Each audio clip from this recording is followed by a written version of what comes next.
Hello, hello, hello. Hello, Pittsburgh.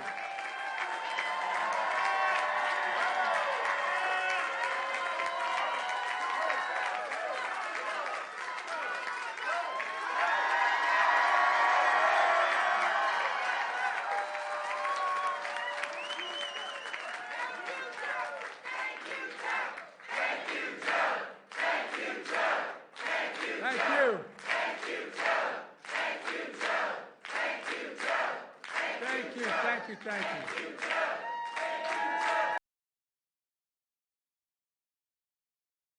I've celebrated many Labor Days in Pittsburgh. And it's always good to be back with so many great friends. Many of whom flew with me on Air Force One today. Represents the union has been with me since the beginning of my career. They're not that old, but since I was a 29-year-old kid. I want to thank Liz Schuler, the AFL-CIO, and Kenny of the IBEW for that strong endorsement. By the way, we have an expression in Delaware. IBEW, when I ran for president, they're the ones that brung me to the dance starting off. Not a joke. And Dave McCall, the steelworkers.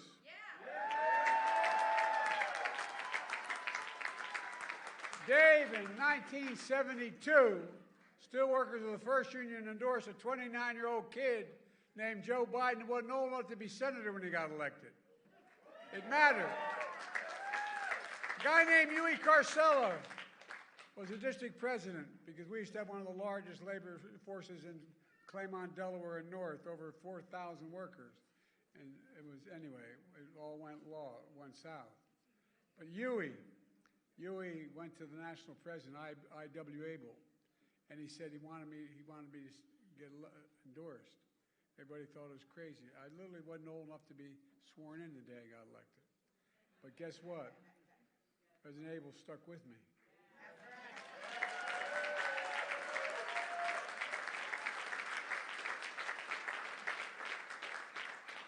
They got stuck with me for the rest of my career. Eric Dean of the Ironworkers, Tim Driscoll of Bricklayers, April Bell of the SEIU, Lee Saunders of AFSCME, and a great friend, Lee.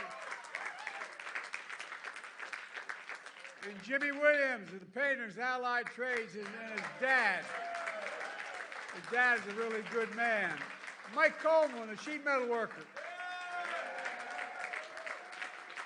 We also got some of the best elected officials in America. Governor Josh Shapiro is doing an incredible job.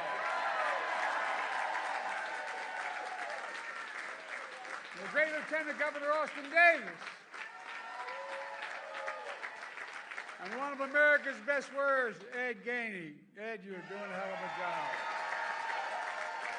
And Sarah Namato, county executive, I think is the hardest job in American politics. Everybody knows where you live and they think you can solve all the problems. You don't have enough money. When I was 26 years old, and it always bothered me that the federal government would send money to the state to be distributed to the county. Well, what the hell is the state going to send to the county for? All the state reps need the money. But guess what? Under my administration, it goes straight to the county.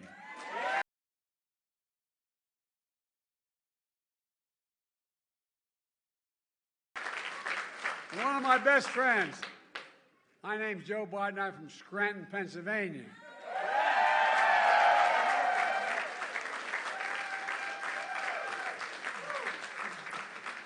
Bobby Casey's been a great friend. His dad was a great friend as well.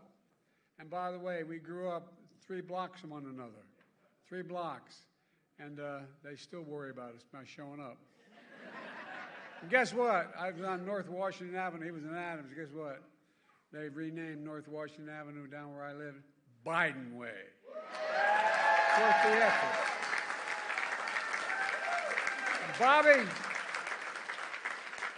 Bob will make sure you get reelected again. And while we couldn't be here, I want to thank his partner in the Senate, John Fetterman. If you're in a foxhole, you want Fetterman in there with you. He couldn't be here today, but guess what? He sent the best part of the family, Giselle. She's here.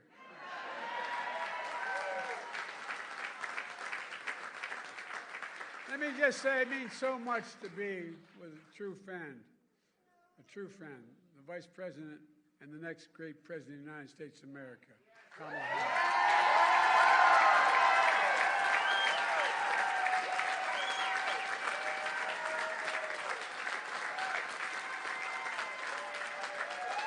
Look, folks,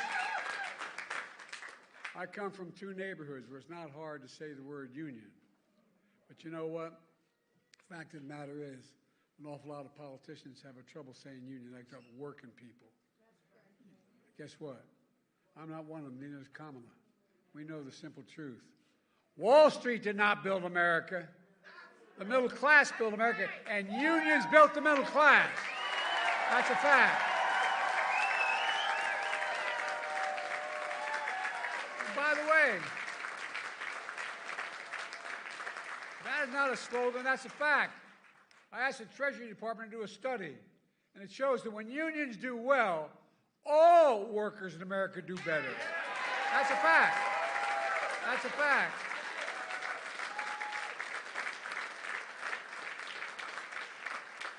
It's the biggest reason why our economy is the strongest economy in the world today, without question.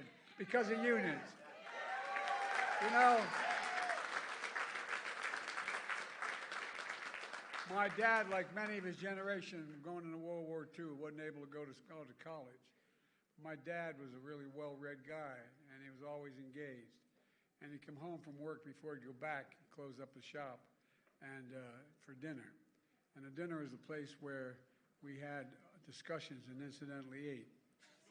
You know, my dad taught me. My dad would say this all the time. Remember, Joey, a job, and I give you my word to this, a job is about a lot more than a paycheck. It's about your dignity. It's about the community. It's about your place in the community. And it's about being able to look your kid in the eye and say, honey, it's going to be okay, and mean it. Well, that's why.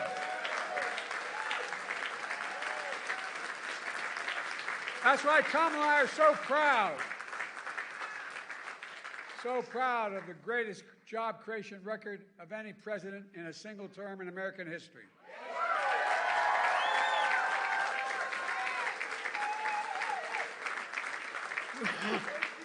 16 million new jobs so far.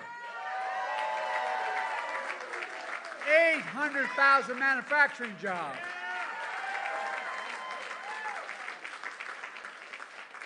Eight years ago, how many times did you hear about we can no longer be the manufacturing capital of the world? Where the hell is that written? We are the greatest manufacturing city, county in the world, state in the world, city in the world. We're going to remain that way. Now, I'll tell you something. Kamala and I are damn proud that we protected the pensions of over 1 million workers and retirees.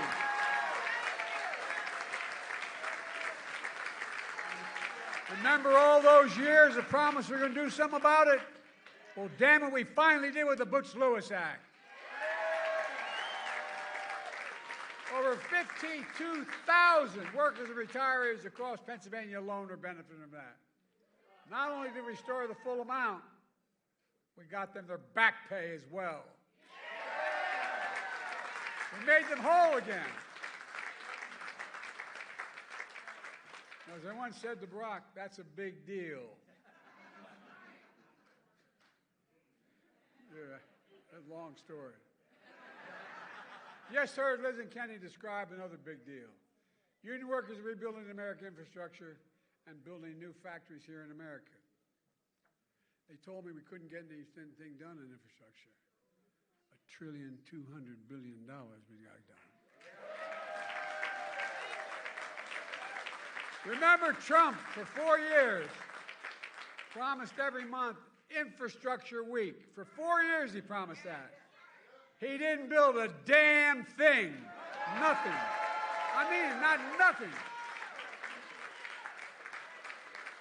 Well, thanks to our infrastructure law, Pennsylvania so far has received $17 billion. $17 billion. Over 2,000 projects, from clean water to affordable high-speed internet for every Pennsylvanian. The projects that include $858 million to expand the Montgomery Lock better to accommodate bigger barges to get millions of tons of goods and on shelves faster, more reliable, and create thousands of union jobs.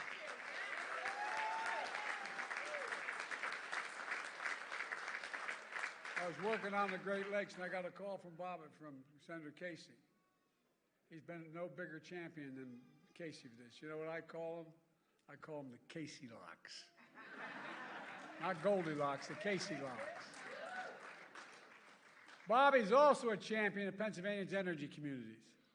We passed what's called the Casey Credit, available to 45 Pennsylvania counties where energy jobs such as coal mining had been before it disappeared before we came to office. The Casey Credit provides major incentives for companies to build new battery factories, wind turbines, and more to create high-paying jobs in those coal and natural gas communities. And on top of that, there's over $4 billion in private companies have committed to invest in clean energy and advanced manufacturing here in Pennsylvania. $4 billion.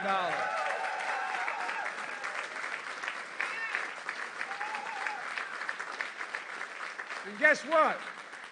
With your support, I signed an executive order to make sure large federal construction projects all use project labor agreements.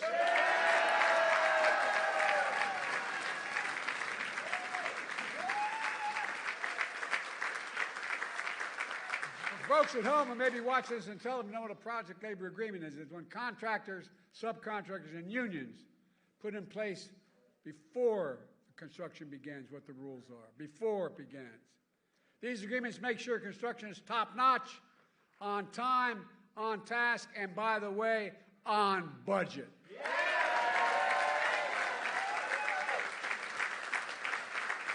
There's another big deal. Buy American.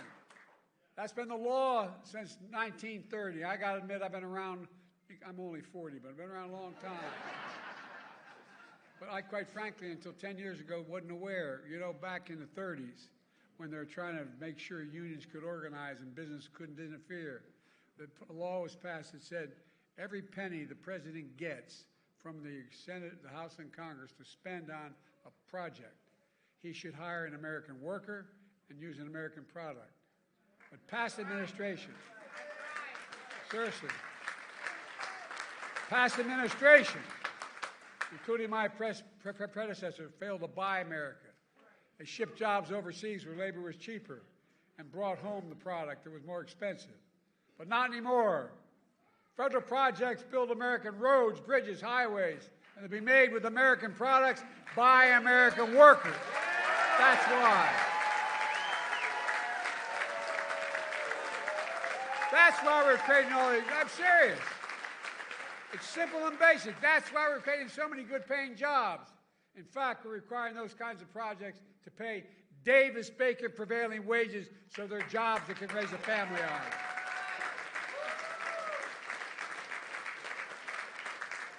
Many of those jobs don't require a college degree. In fact, we expanded registered apprenticeships. Remember all the hell I got for doing that? We got for doing that? Well, guess what? It resulted in hiring over 1 million apprentices since we came to office. Yeah. And lots of folks don't realize getting an apprenticeship is like getting a college degree. Why? You have to train for 4 or 5 years to get that, and some of the best workers in the world are right where we are. You know.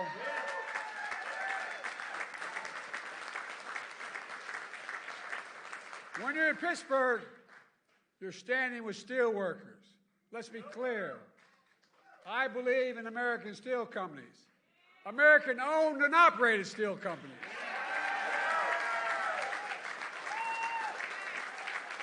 A simple reason.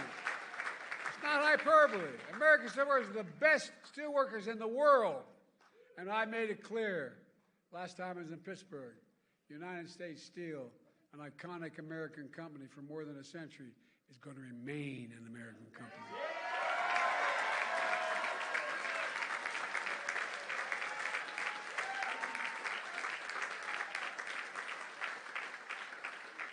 I remember as a young senator why the National Labor Relations Board was sometimes so anti-labor. It was set up to help labor, to be pro-labor. Well, guess what? That's why one of the most significant things we've done, Kamala and I, is appointing a National Labor Relations Board that actually believes in unions and believes in recognizing the rights of labor. It's a big deal. It's a big deal. Remember, we have short memories. I'm all for forgiveness. I'm not for this. Trump appointed union busters on that board. No, that's a fact. But it's real. It affects people's lives. We're going to let that son of a gun do that again? Folks, we made a lot of progress, and Kamala and I are going to build on that progress, and she's going to build on it. I'll be on the sidelines, but I'll do everything I can to help. But look, I'm not joking when I say, this is not a joke. When I said this when I was running in 2020, a lot of people didn't believe me. You did, but didn't believe me. It's all at risk because of Donald Trump, literally. With a stroke of the pen, he can get rid of a lot of this. And do you think this guy gives a damn about your pensions? No, I'm serious. Do you think he loses even an instant of sleep over it? Do you think he cares about all the work you do every day and how hard it is?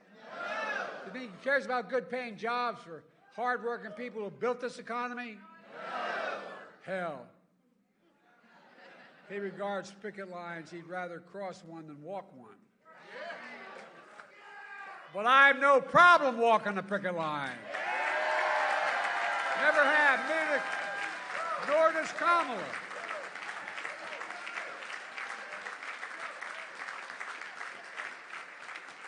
We'll always walk alongside you. Union workers built this country. And again, that's not hyperbole. That's a fact. These are facts. These are not campaign slogans.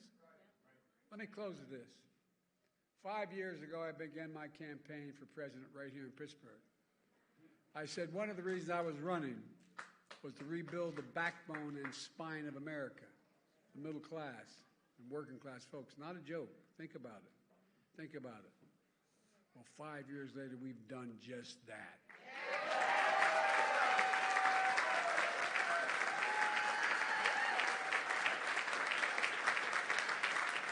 I'm back in Pittsburgh on Labor Day again with a simple message. As we look at this election, I spent my whole career believing in unions. I'm not joking when I say that. I'm honored to be considered the most pro-union president ever.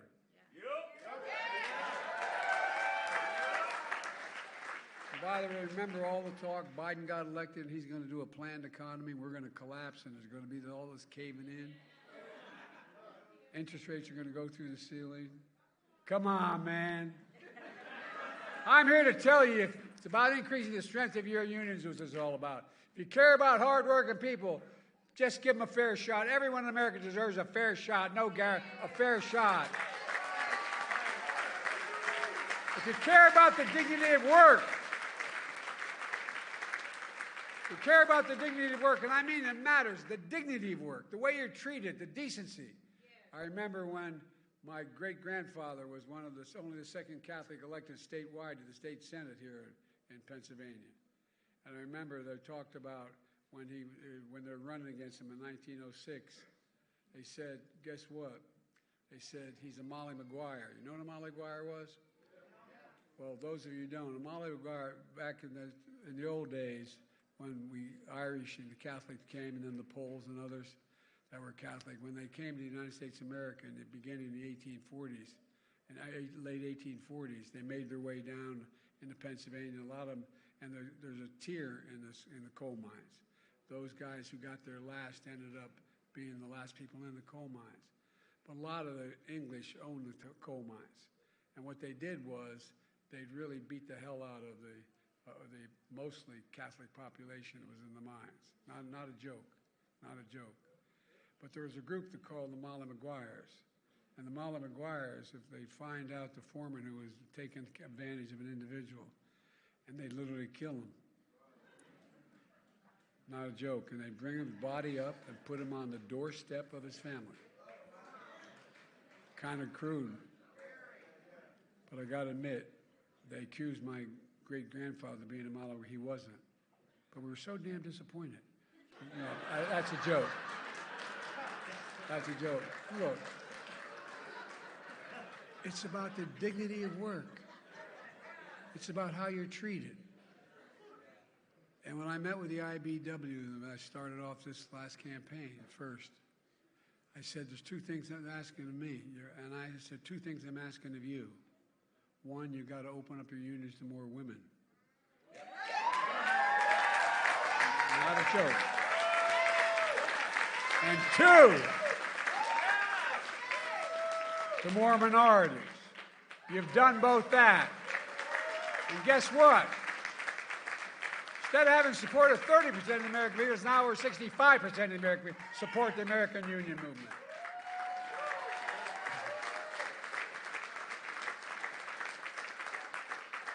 It really is all about the dignity of work. Then there's only, if you care about the dignity of work, there's only one person you have a rational choice with this time. And that's Kamala Harris. Not a,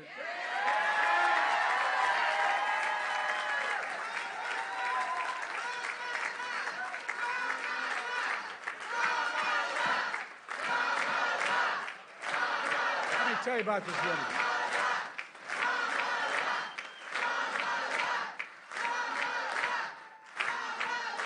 I know her.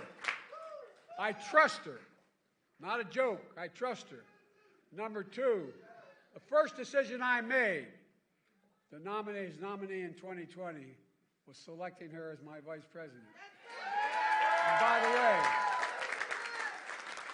way, it was the single best decision I made as President of the United States of America.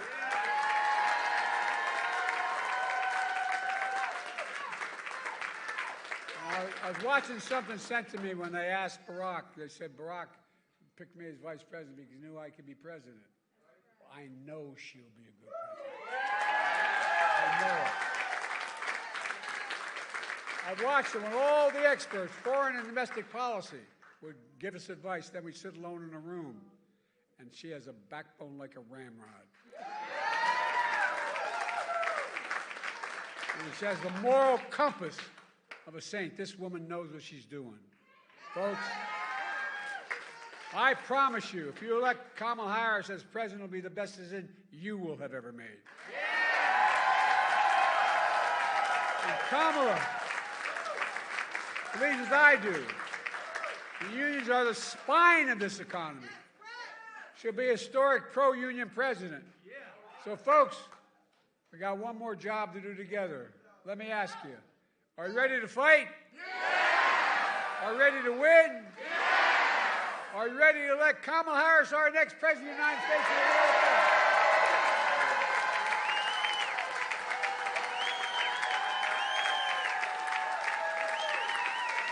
And in the process, are you ready to make Donald Trump a loser again?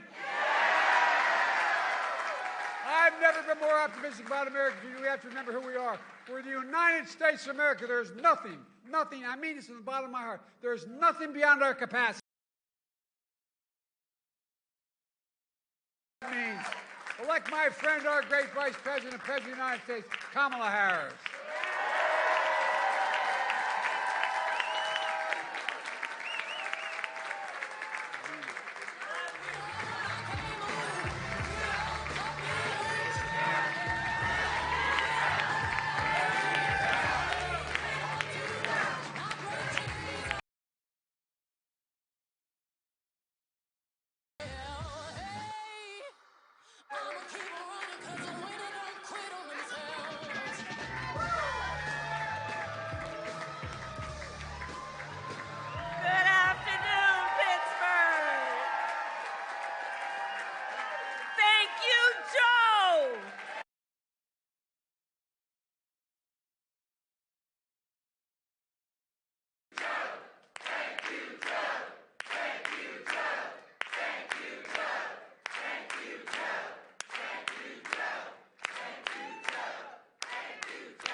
It is good.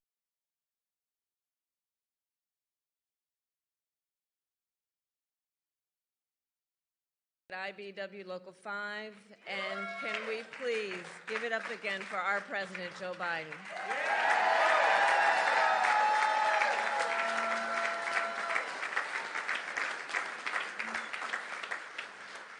Now, I don't have to tell the brothers and sisters of labor that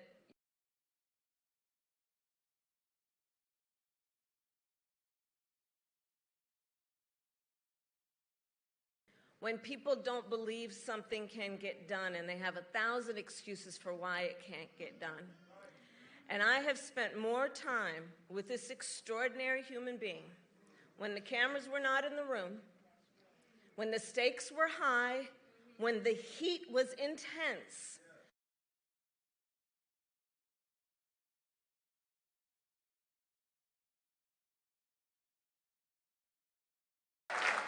Always. I've been with him when he'll bring folks into the Oval Office. And you know how Joe can get sometimes. He doesn't spare words. It's good that sometimes the cameras are not in the room when he has those conversations.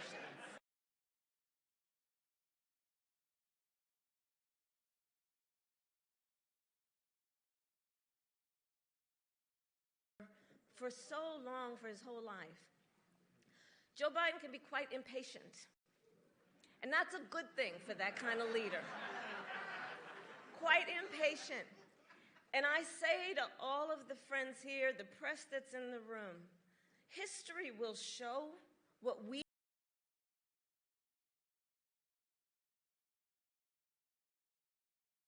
presidents in the United States that we have ever witnessed.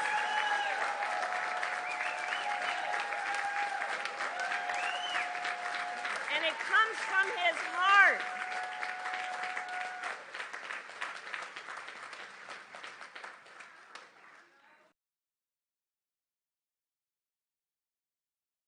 So proud to be the most pro-union administration in America's history. And it is thanks to your leadership.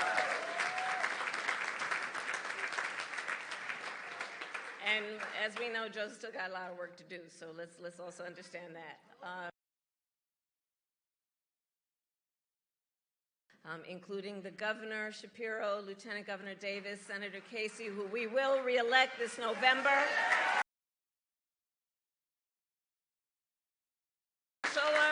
President Cooper, all the leaders of labor who are here, all the union members who are here. So I'll just get right to a few points. I love Labor Day. I love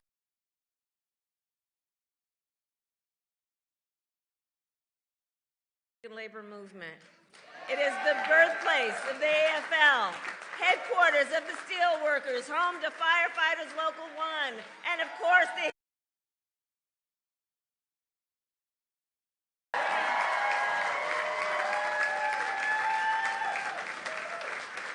For more than 150 years, the brothers and sisters of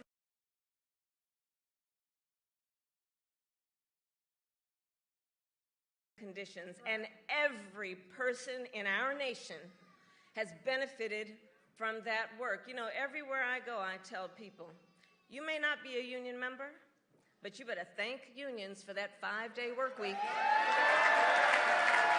Thank unions.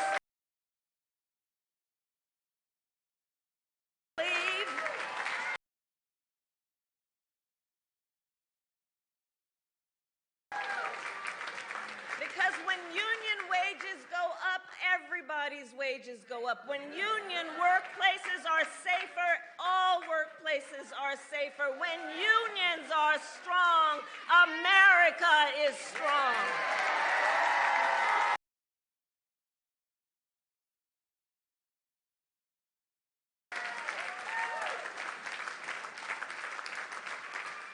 And we are clear.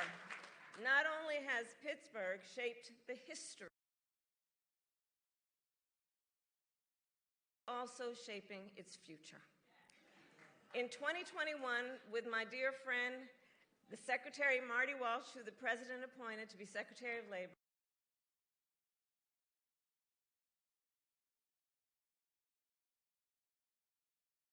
met with a group of computer programmers who were working to form a union.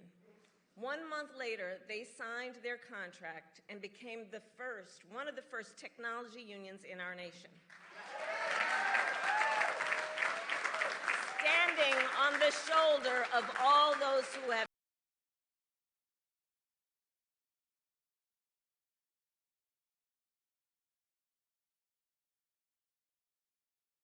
all working people. And that has always been the vision of the labor movement. And that is the vision of our campaign. You know, in this election, there are two very different visions for our nation. One,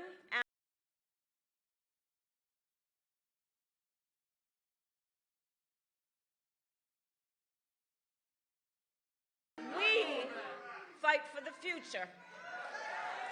We fight for a future of dignity, respect, and opportunity for all people.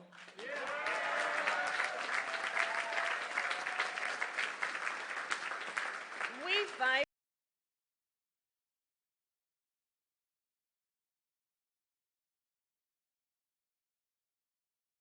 strength of a leader is based on who you beat down. You know, that's the stuff they're pushing. That the measure of the strength of a leader is based on who you beat down, when we know the true measure of the strength of a leader is based on who you lift up.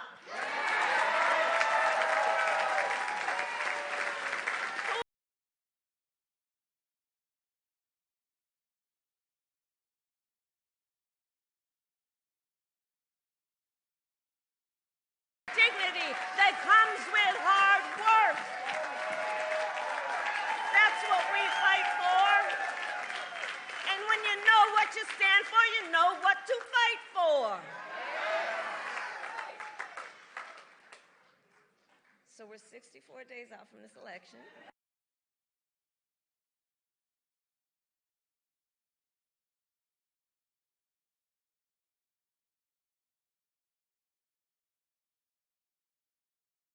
This election is, as much as anything else, a fight for the promise of America. For the promise of America. We love our country. We love our country.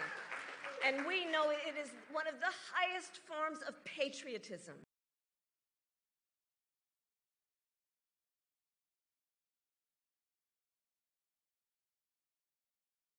Of America, and I don't need to tell unions what the promise looks like. It's what you do every day.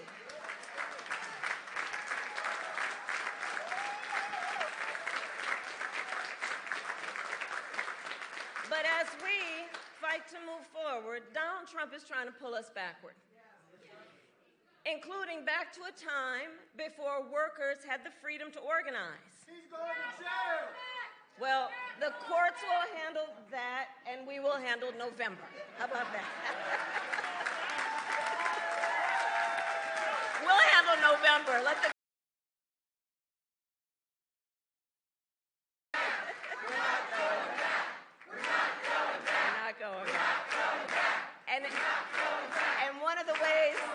one of the ways we're going to guarantee we don't go back is that we remember, right? It is important to remember what that was and what it is. Remember, as president, Donald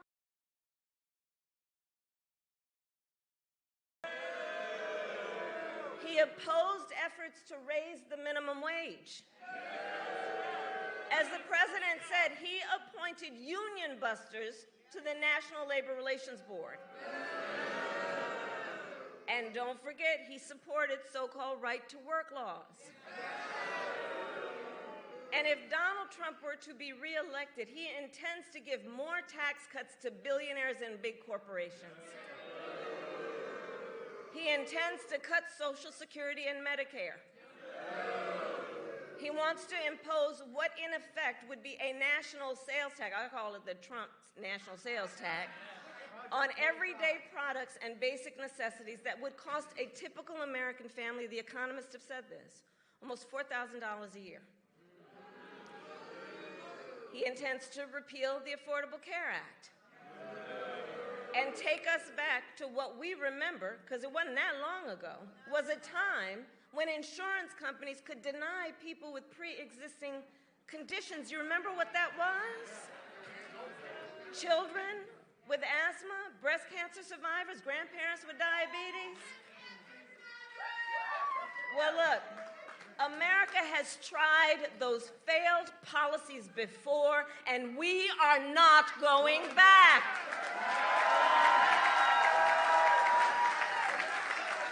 We are not going back.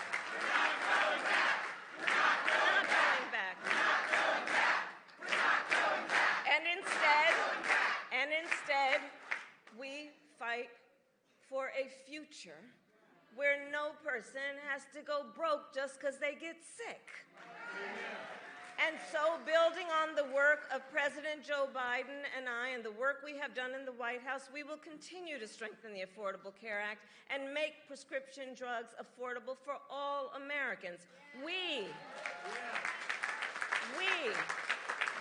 fight for a future where every worker has the freedom to organize, and we will pass the PRO Act and end union busting once and for all, and Bob Casey will help us do that.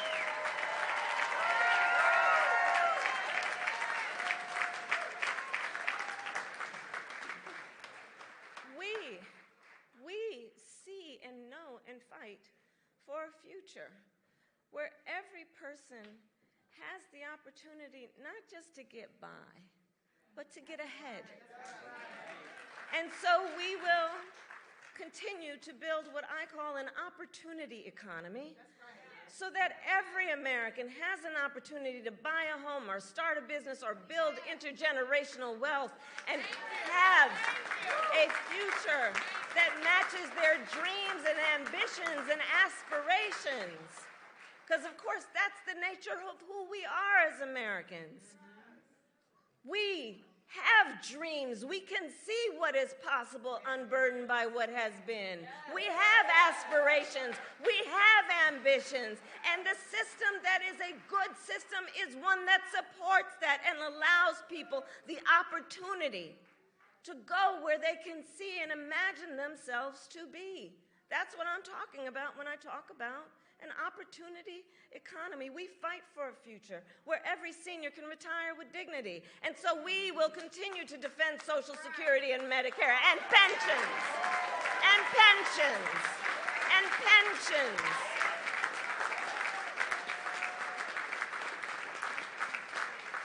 And we will continue to strengthen America's manufacturing sector. And on that point, the president mentioned it. U.S. Steel is an historic American company, and it is vital for our nation to maintain strong American steel companies, and I couldn't agree more with President Biden. U.S. Steel should remain American-owned and American-operated. And I will always have the back of America's steelworkers. Of America's workers. So, friends, 64 days until the most election of our lives, and probably one of the most important in the life of our nation, truly. And we know this is going to be a tight race to the very end. It's going to be a tight race to the very end. So let's not pay too much attention to those polls. Because as unions and labor knows best, we know what it's like to be the underdog. And we are the underdog in this race. And we have some hard work then ahead of us. But here's the beauty of us in this room. We like hard work. Hard work is good work. Hard work is joyful work. And so in this fight, I will continue to count on the strength, the determination, and the hard work of the leaders in this room to knock on doors, to get folks to the polls, and bluntly put, because the people in here do it, to help us win Pennsylvania.